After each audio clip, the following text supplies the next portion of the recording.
السلام علیکم، امید کرتا ہوں آپ سب خیریت سے ہوں گے۔ آج ہم نئی کہانی کا دوسرا پارٹ شروع کرنے جائیں جس کا نام ہے مردے کا انتقام۔ نے کا بتایا اور پھر اصلی بات پر آ گیا جب اس نے گورگن سے کہا ہم کو ایک انسانی کھوپڑی چاہیے تو گورگن نے جھونک کر ان دونوں کی طرف دیکھا۔ اسی وقت آصف نے 500 روپے کا نوٹ زبردستی اس کی جیب میں ڈال دیا۔ گورگن نے تو پہلے تو کھوپڑی نکال کر دینے سے معذرت کر لی، مگر جب آصف نے اس کو یقین دلایا کہ وہ کھوپڑی کسی غلط مقصد کے لیے نہیں لے جا رہے، وہ میڈیکل کے اسٹوڈنٹ ہیں اور ان کو واقعی تعلیمی سرگرمی میں استعمال کرنے کے لیے کھوپڑی درکار ہے، تو گورگن نے یہ کہتے ہوئے کھوپڑی نکال کر دینے پر رضامندی ظاہر کر دی۔ ٹھیک ہے صاحب، مگر اس کی مزید کچھ قیمت بھی دینی ہوگی۔ آصف نے مزید 500 روپے اس کو دے دیے تو اس نے ان کو رات 10 بجے آنے کا کہا۔ وہ واپس چلے آئے۔ گھر آ کے رضوان نے آصف کو کہا، آصف میں تو پہلی مرتبہ اتنی رات گئے قبرستان جاؤں گا، کہیں مجھے کوئی روح ہی نہ چمٹ جائے۔ تو آصف ہنستا ہوا بولا، ابے گمڑ تو میں کیا روز رات کو قبرستان جاتا ہوں، کیا میں کفن چور ہوں؟ تم گھبراؤ نہیں، گورگن ہمارے ہوگا۔ رات 9 بجے کے قریب آصف نے گھر والوں سے بہانہ بنا کر 2 گھنٹوں کی اجازت مانگی کہ ان کا ایک دعوت بائیک سے گر کر زخمی ہو گیا ہے اور وہ اسے ہسپتال دیکھنے جا رہا ہے، ساتھ رضوان بھی ہوگا۔ اگرچہ ابا جان نے اس کو اجازت دے دی مگر ان کی آنکھوں میں شک کے سائے واضح طور پر دکھائے جا سکتے تھے۔ خیر صاحب، وہ گھر سے نکلا تو ہلکے بادلوں میں بجلی رہ رہ کر چمک رہی تھی۔ رضوان کو ساتھ لے کر وہ صاحب جب شہر سے باہر بڑے قبرستان کی سڑک پر مڑے تو موسم ہلکی ہلکی ہوا چلنے اور بجلی چمکنے سے مزید پراسرار ہو گیا۔ قبرستان سے قریب ہی گورگن کا مکان تھا۔ گورگن کو ساتھ لیا۔ گورگن نے کھودنے والے گدال اور ایک ٹارچ ہاتھ میں پکڑی ہوئی تھی۔ قبرستان کے گیٹ میں داخل ہوتے ہی جب بجلی چمکی تو ایک لمحے کے لیے ان کو قبرستان کی طویل قطار نظر آئی۔ تب ان دونوں کے دل خوف سے دھڑک اٹھے اور جسم میں خوف کی لہر دوڑنے لگی۔ رضوان نے ایک لمحے کے لیے سوچا کہ وہ واپس چلا جائے، مگر پھر دوست کے ساتھ ہونے کا حوصلہ پا کر وہ بھی آگے بڑھتا گیا۔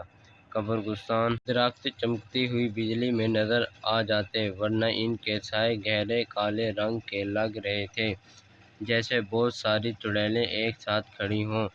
کچھ دور چلنے کے بعد گورگن بولا، صاحب یہ قبر کسی وقار صاحب کی ہے اور میں نے دیکھا ہے اس کی دیکھ بھال کو بھی بہت کم آتے ہیں، اس کے وارث تو میں آپ کو اس کی کھوپڑی ہی نکال دیتا ہوں۔ یہ کہہ کر وہ اپنا بیلچہ سا جو اس نے ہاتھ میں پکڑا ہوا تھا اس سے قبر کی مٹی ہٹانے لگا۔ آصف بابو، گورگن نے ہدایت دیتے ہوئے کہا، آپ یہ ٹارچ صرف اس قبر پر رکھو، ادھر ادھر نہ روشنی کرنا۔ رضوان ایک طرف کھڑا یہ خوفناک قبرستان دیکھ رہا تھا، ڈر کے مارے اس کا پسینہ چھوٹ رہا تھا، مگر وہ پانی بے عزتی کے ڈر سے واپس نہیں جا رہا تھا۔ تھوڑی دیر میں گورگن نے مٹی ہٹا دی، پتھر کی سیل اس نے ذرا سی گھسا کر ہٹائی اور پھر چند ہی منٹوں میں قبر اوپن ہو چکی تھی۔ اب تو ٹارچ پکڑے آصف کا دل بھی نامعلوم خوف سے گھبرا اٹھا۔ وہ اب ٹارچ کی روشنی تو قبر کے اندر دیکھنے کی ہمت اس کی بھی نہیں ہو رہی تھی۔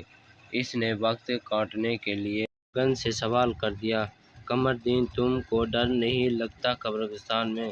تو وہ بولا، صاحب اگر ہم ڈر گئے تو پھر پیٹ کیسے بھرے گا ہمارے بچوں کا؟ ہمارے تو باپ دادا کا یہی کام ہے جو کہ اب میں کر رہا ہوں۔ کچھ دیر بعد گورگن نے جب اپنا ہاتھ قبر سے نکالا تو اس کے ہاتھ میں خربوزے کی طرح پکڑی ہوئی کھوپڑی دیکھ کر آصف بھی گھبرا گیا۔ گورگن نے جب اپنی جیب سے کپڑے کا کالا تھیلا نکالتے ہوئے انسانی کھوپڑی کو اس میں خربوزے کی طرح ڈال دیا۔ پھر وہ تھیلا ایک سائڈ پر رکھ کر قبر کو بند کرنے لگا۔ کچھ وقت کی محنت کے بعد قبر بند ہو گئی۔ تب گورگن نے مٹی پھر سے قبر پر ڈالی اور ہاتھ چھاڑتا ہوا کہنے لگا، یہ لو صاحب اپنی مطلوبہ چیز۔ آصف تھیلے کو ہاتھ میں پکڑتے ہوئے بھی گھبرا رہا تھا، مگر حوصلہ کر کے اس نے تھیلا جیسے ہی پکڑا تو اس کو لگا جیسے اس کی اپنی زندہ سلامت کھوپڑی جو اس کے کندھوں کے اوپر تھی، اس میں گرمی سی بھر گئی ہو۔ گرمی لگنے کا یہ سلسلہ جلد ہی ختم بھی ہو گیا، مگر ان دونوں کے دل اب بھی گھبراہٹ سی محسوس کر رہے تھے۔ گورگن کے مکان تک آنے پر اس نے اس کو باقی 500 روپے پکڑا دیے۔ بائیک اسٹارٹ کر کے کھوپڑی والا تھیلا موٹر سائیکل کی ایک سائیڈ پر لٹکایا۔ جب وہ رضوان کے گھر کے پاس آئے تو رضوان اتر گیا۔ تب آصف نے کھوپڑی رضوان کو پکڑا دی۔ پہلے تو رضوان ڈرتا رہا، مگر جب آصف نے اس سے کہا، تمہارے پاس لاک والی الماری ہے، تم اس کو الماری میں رکھ کر لاک لگا دینا، میری الماری کا لاک خراب ہے تو اس کو گھر کا کوئی بھی فرد دیکھ سکتا ہے۔ رضوان یہ وجہ سن کر کھوپڑی اپنے پاس رکھنے پر مان گیا۔ گھر کے اندر جا کر اس نے سب سے پہلا تھیلا الماری میں رکھ کر لاک لگایا۔ کھانا وغیرہ کھا کر ابھی وہ سونے ہی جا رہا تھا کہ اچانک اس کو زوردار چیخ کی آواز سنائی دی۔ وہ گھبرا کر اپنے کمرے سے باہر نکلا تو اس کے بڑے بھائی اپنے چھوٹے بیٹے کو زمین سے اٹھاتے ہوئے نظر آیا۔ کیا ہوا بھائی جان؟ گھبرا کے بولا۔ اسی وقت اس کو اپنے بھتیجے کے سر سے خون نکلتا دکھائی دیا۔ یہ کیا ہوا بھیا؟ وہ چلایا۔ جلد ہی اسے معلوم ہو گیا کہ اس کا بھتیجا صحن سے اندر برآمدے میں داخل ہو رہا تھا کہ اس سر پر چھت سے سیمنٹ کا درمیانی ٹکڑا ٹوٹ کر آ لگا، جس کی وجہ سے اس کے سر پر چوٹ آئی۔ فٹافٹ محلے کے مقامی ڈاکٹر کو بلایا گیا، جس سے بچے کو اپنے چھوٹے سے کلینک پر لے جا کر اس کی مرہم پٹی کی۔ خدا کا شکر ہے کہ سر کی ہڈی ٹوٹی نہیں، مقامی ڈاکٹر بولا۔ بچے کو گھر واپس لایا گیا تو کافی رات ہو چکی تھی۔ بچے کو جو دوا دی گئی تھی اس میں سکون کو دوا شامل ہونے کی وجہ سے وہ جب سونے لگا تو رضوان خدا کا شکر ادا کرتا ہوا اپنے کمرے میں آ گیا کہ بچہ بچ گیا ہے۔ کمرے میں آ کر اس کو ایک عجیب سا خیال آیا کہ آصف اور اس نے جو کہ مردے کی کھوپڑی نکالی تھی قبر سے، تو وہ ہو سکتا ہے گھر میں بچے کو جو چوٹ لگی ہے اس کے سر پر، تو کیا یہ کوئی عذاب یا انتقام ہے مردے کا؟ ابھی وہ یہ سوچ رہا تھا کہ اس کے موبائل پر آصف کا فون آنے لگا۔ آصف نے فون پر سب سے پہلے ننھے میاں کی خیریت معلوم کی۔ تب ہی رضوان نے اس کو اپنا یہ خیال بتایا، ہو سکتا ہے کہ مردے کی روح ہم سے بدلہ لے رہی ہو، جب ہی تو اس کے بھتیجے کے سر پر چوٹ لگی ہے۔ آصف یہ سن کر ہنسا، ارے بابا یہ 4G اور 21ویں صدی ہے، یہاں روحیں وغیرہ نہیں انتقام لیتی۔ ویسے بھی یہ کوئی سن 1800 کا زمانہ تو ہے نہیں جہاں تم مجھے مردے اور روحوں سے ڈرا رہے ہو۔ جناب رضوان صاحب، مستقبل کے ڈاکٹر صاحب، اگر تمہارا یہی حال رہا تو تم آگے ڈاکٹری کیسے کرو گے؟ تم تو اپنے مریض کو اگر کسی وجہ سے وہ مر گیا دیکھ کر ہسپتال سے بھاگ جاؤ گے۔ ہاں ہاں ہاں۔ آصف رضوان کی بات پر دل کھول کر ہنسا۔ آخر میں اس نے یہ کہتے ہوئے فون بند کر دیا۔ کھوپڑی نکال کر سامنے رکھ کر اس کی ساخت پر غور کرنے کا منصوبہ میرا تھا۔ اگر مردے کو انتقام لینا ہے یا ڈرانا ہے تو مجھ کو ڈرائے۔ آصف کو کیا معلوم کہ وہ جن باتوں کا مذاق میں کہے جا رہا تھا تقدیر بہت جلد ان کو سچ کرنے والی ہے۔ اوکے، گڈ بائے ڈاکٹر رضوان، کل ملیں گے۔ میں 10 بجے آپ کی طرف آؤں گا۔ یہ کہہ کر اس نے فون بند کر دیا۔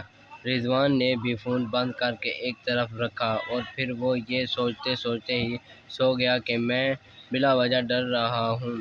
بھلا جو زمانہ آج کل چل رہا ہے، اتنے جدید زمانے میں روحوں اور مردوں کا کیا ڈر؟ رضوان کا فون ایک زوردار آواز سے بج اٹھا۔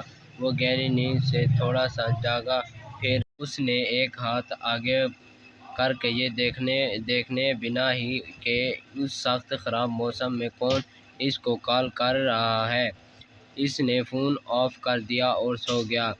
ابھی اس کو سوئے 15 منٹ ہی ہوئے تھے کہ اس کے کمرے کا دروازہ ایک دھماکے سے کھلا۔ اس کے بڑے بھائی کی بوکھلائی ہوئی آواز نے رضوان کو جگا دیا۔ اس کے سوئے ہوئے دماغ میں رضوان کے بڑے بھائی کی آواز جب آئی تو وہ اٹھ کر بیٹھ گیا۔ کیا ہوا بھیا؟ رضوان جلدی اٹھو، گہری نیند سے جاگے۔ رضوان کے دماغ میں یہ بات آئی کہ کہیں اس کے بھتیجے کی طبیعت مزید خراب نہیں۔ بھیا کیا وسیم ٹھیک ہے؟